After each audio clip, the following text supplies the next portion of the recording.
স্বাস্তিকা কুকিঙৰ অন্য এটা ৰেচিপিলৈ আপোনালোকক আদৰণি জনাইছোঁ। আজি মই আঙুলি পিঠাৰ ৰেচিপি এটা লৈ আহিছোঁ। আপোনালোকে আঙুলি পিঠা খাইছেনে বাৰু? যদি নাই খোৱা এবাৰ বনাই খাই চাব, বহুত ভাল হয় খাবলৈ।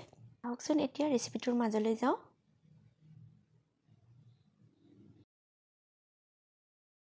মই জহা চাউলৰ পিঠাগুড়ি 1 বাটি লৈছোঁ। আপোনালোকে ভাত খোৱা চাউলৰ পিঠাগুড়ি ল'ব পাৰে। আৰু পিঠাগুড়িখিনি মই কেঁচা ব্যৱহাৰ কৰিছোঁ। এতিয়া গোটেইখিনি পানী দি মঠি ল'ম। মই ইয়াত কুহুমীয়া পানী লৈছোঁ। অলপ অলপকৈ পানী দি মঠি ল'ব। কেঁচা পিঠাগুড়ি হ'লে কমকৈ পানী দি মঠিব, কাৰণ কেঁচা পিঠাগুড়িত বেছি পানী দিব নালাগে।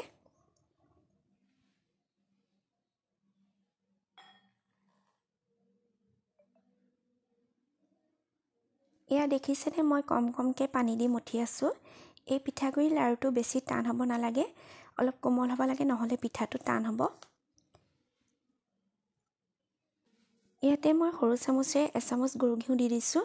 নিদিলেও কোনো কথা নাই বাৰু। এতিয়া এইটো হৈ গ'ল। এতিয়া এই পিঠাৰ লাৰুটো 15 মিনিটৰ কাৰণে ৰেষ্ট কৰিব দিম। যদি শুকান পিঠাগুড়ি লৈ আধা ঘণ্টামান ৰাখিব লাগিব।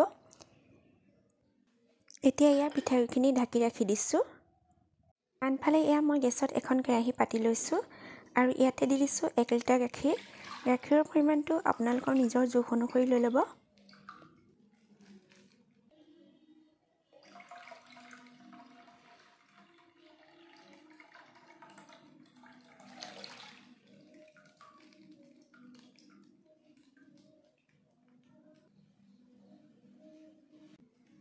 এতিয়া গাখীৰখিনিত 2 খিলা তেজপাত আৰু 3টা ইলাচি দি দিছোঁ। তেতিয়া ইয়াৰ ফ্লেভাৰটো ভাল হয়। গেছৰ ফ্লেমটো মিডিয়াম কৰি লৈছোঁ। গাখীৰখিনি এতিয়া এবাৰ ভালদৰে লৰাই দিছোঁ। গাখীৰখিনি উতলি থকা সময়তে পিঠাখিনি বনাই ল'ম। গাখীৰখিনি কিন্তু মাজে মাজে লৰাই থাকিব লাগিব, নহ'লে তলত লাগি ধৰিব।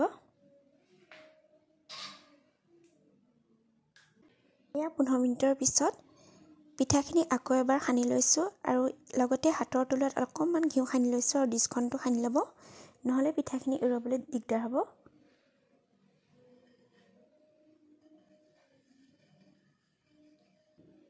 এয়া মই হাতৰ তলুৱাটো অলপমান ঘিউ সানি ল'লোঁ।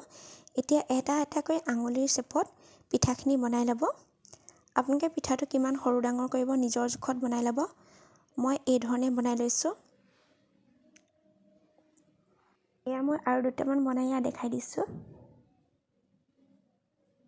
মই ইমানটো চাইজতে কৰিছোঁ। এই ধৰণে মই গোটেই পিঠাখিনি বনাই ল'ম। পিঠাখিনি বনাই থাকোঁতে মাজে মাজে কিন্তু গাখীৰখিনি লৰাই থাকিব, নহ'লে গাখীৰখিনি জ্বলি যাব।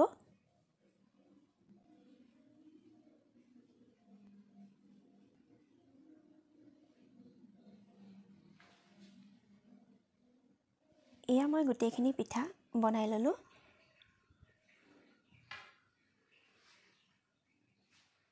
এয়া গাখীৰখিনিত মই অকণমান কেশৰ দি দিছোঁ। কেশৰ দিলে কালাৰটো দেখিবলৈ ভাল হয়। আৰু গাখীৰখিনি প্ৰায় আধা হৈ যোৱালৈকে মই এতিয়া উতলাই থাকিম।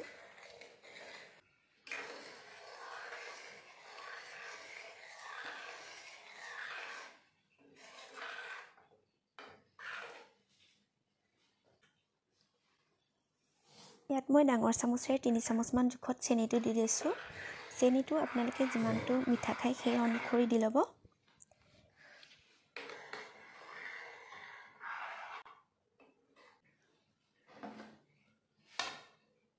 এয়া দেখিছে গাখীৰখিনি প্ৰায় আধা হৈ গ'ল। এতিয়া ইয়াত মই এটা এটাকৈ গোটেই পিঠাখিনি দি ল'ম।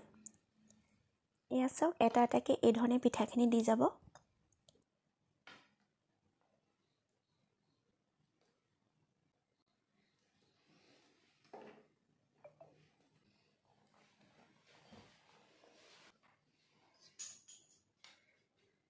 গোটেই পিঠাখিনি মই দি ল'লোঁ। এতিয়া ইয়াত মই দিছোঁ আমুল মিঠাই মেড 3 চামুচ দিছোঁ। আপোনালোকে এইটো নিদিলেও কোনো কথা নাই, দিলে কিন্তু খাবলৈ বহুত ভাল হয়।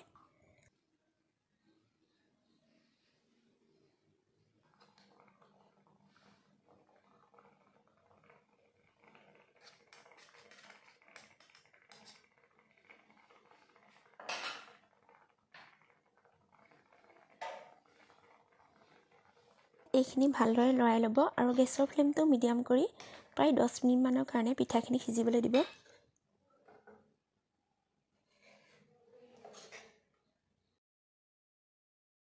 আৰু মাজে মাজে কেৰাহীখনৰ ছাইডৰ পৰা এনেদৰে এৰুৱাই দিব। পিঠাখিনি সিজিবলৈ বেছি সময় নালাগে, প্ৰায় 10 মিনিটমান সময় লাগে।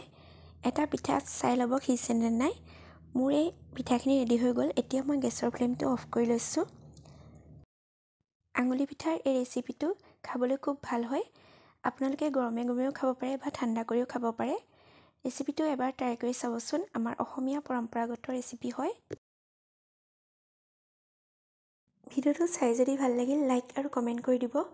আৰু যিসকল মোৰ চেনেললৈ নতুনকৈ আহিছে প্লিজ চেনেলটো ছাবস্ক্ৰাইব কৰি দিব। আকৌ এটা নতুন ভিডিঅ'ৰ সৈতে পুনৰ লগ পাম। আজিলৈ আহোঁ, বাই বাই।